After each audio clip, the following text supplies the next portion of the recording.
мягкие, средние или крепкие, они всегда комбинации разных сортов табака. Если вы смешиваете мягкий табак, крепкий табак, сигара получается средняя. Но как отличить от крепости сигары? По цвету. Сигары, которые потемнее, они покрепче. А светлые, они полегче. Это не срок выдержки, это не времени, слушай, это времени нет, это просто разные сорты табака.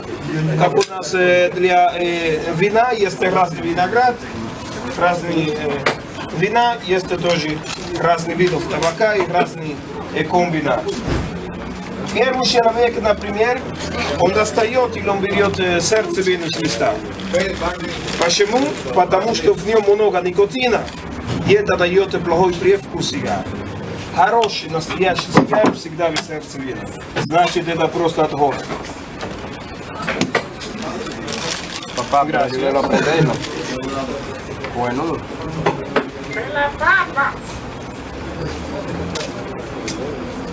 Как я говорю, ребята, чем светлее, чем слабее, чем темнее, чем крепче. Вот эти мягкие, вот эти немножко покрепче. Если вы хотите покрепче, есть тоже полегче вот эти. Мы курим сигару не сатья, не себя. Дым во рту, чуть-чуть еще с носа пускаю, но не сатья. Они все так курятся? Не все? Да, все так курятся.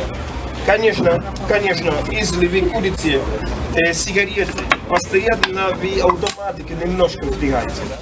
Но сигары курящие не хотят курить. Просто дым для аромата, через нос для крепости, да, вкус и все.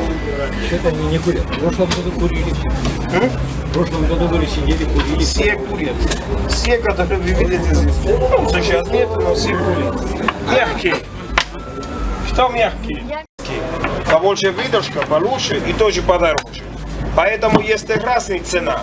Марка одна, размер один, но почему одна сигара стоит $5 и другая стоит $50, срок выдержки разный, да?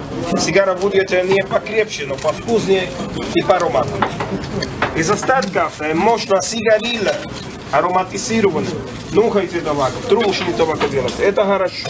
Но, как я говорил, сердцевина это просто отгон. Здесь у нас натуральный